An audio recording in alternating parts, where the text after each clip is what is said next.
सनवे जो आमरी यूसी जे गुट सोनू खान रिंद में 40 खां वधीक ॿारनि में ग़िज़ाई खोट पैदा थियण खां पोइ समाजी तंज़ीम थरदीब RSPN जे सहकार सां पंहिंजे हलंदड़ प्रोजेक्ट ॿारनि में ग़िज़ाई खोट जो ख़ात्मे जे उनवान सां रत बचाव जी सुखिया ॾियण बाबति सेंटर क़ाइमु कयो वियो आहे। रिपोर्ट कर रहा है सागर सोलंकी। सनवे जो आमरी यूसी जे ॻोठ सोनो खान रिंद में 40 खां वधीक ॿारनि में ग़िज़ाई खोट पैदा थियण खां पोइ समाजी तंज़ीम थरदीब RSPN जे तावन सां पंहिंजे हलंदड़ प्रोजेक्ट ॿारनि में ग़िज़ाई खोट जो ख़ात्मे जे उनवान सां हिकु ॾींहं वारो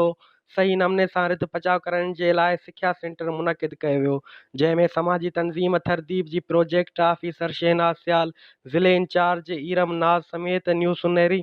आमरी जे औरतुनि थरदीब जे वर्करनि शिरकत कई। सिखिया सेंटर में 6 महीननि खां 12 महीननि जे ॿारनि ऐं गुरहाड़ी औरतुनि खे सिंधी खाधा तयारु करे खाराइण जी ॼाण ॾिनी वई, जॾहिं त सिखिया सेंटर में शरीक थींदड़ औरतुनि खे थरदीब तेलका मांझनि जी इंचार्ज गज़ाला मेमूण हथनि खे चङी तरह धोइण खां पोइ दाल, चांवर, सूजी,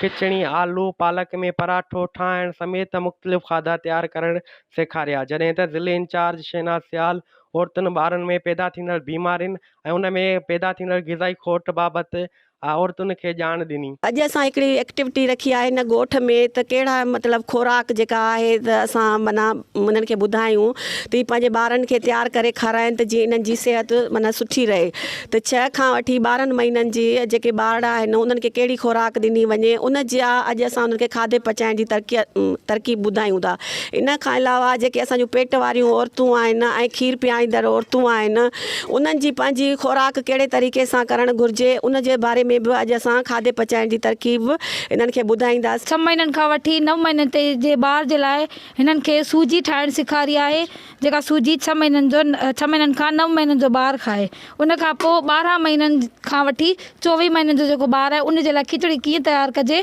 उहा हिननि खे ॿुधाई वई आहे। ऐं उन खां पोइ असां जेको ठाहिणु सेखारींदासीं हामला ऐं जेके थञ पियारींदड़ आहिनि उन्हनि जे लाइ सब्ज़ी वारो पराठो जेको आहे मां उन्हनि खे ॿुधाईंदसि कीअं ठहंदो आहे ऐं उन खाराइण खां पोइ कहिड़ो फ़ाइदो आहे उनजो। उन खाइण खां पोइ उहा जेका हमल वारी माई आहे उहा कॾहिं बि ग़िज़ाई घटिताई जो शिकार न थींदी, कॾहिं बि कमज़ोर न थींदी ऐं उन जे अंदरि जेको पेट में जेको ॿारु पलिजे थो उहो बि कॾहिं ग़िज़ाई घटिताई जो शिकार न थींदो। जेके असांजे शदीद कमज़ोर ॿार आहिनि उन्हनि खे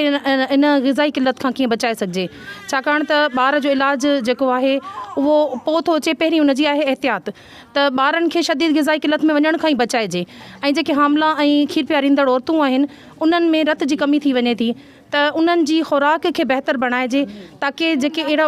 छो त ॿार जेको आहे उन जा 1000 सुनहरी ॾींहं जेके असां चऊं था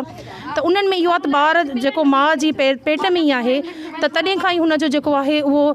ज़िंदगी जी शुरूआति थिए थी ऐं हुनजी सुठी बहितर ज़िंदगी जी उतां खां शुरूआति थिए थी। जेकॾहिं असां हुनखे साफ़ु सुथिरो ऐं सुठो खाधो खुराक ॾींदासीं त माउरनि जी सिहत बहितर थींदी। 6 खां वठी 9 महीननि ताईं असांखे हीअ सूजी सेखारियो वियो आहे जेके मैडम ठाही पई त ॿारनि खे इहो खारायो त ॿारु कमज़ोर बि न थिए ऐं ॿार पंहिंजे माना कॾहिं कमज़ोरी न थिए, ग़िज़ाई खोट न थी सघे। सिहत खाते तरफ़ां फैमिली प्लानिंग ऐं ॿारनि जे सिहत खाद खुराक बाबति अस्पतालनि में वर्कशॉप न करण सबबि मांझनि तिलके जे हज़ारे ॿारनि में ग़िज़ाई खोट पैदा थी वई आहे, जंहिंजे करे उहे सही नमूने सां वाध वीज न पिया कनि ऐं जिस्म कमज़ोर थी वियो आहे। सागर सोलंकी, आवाज़ TV न्यूज़ सन।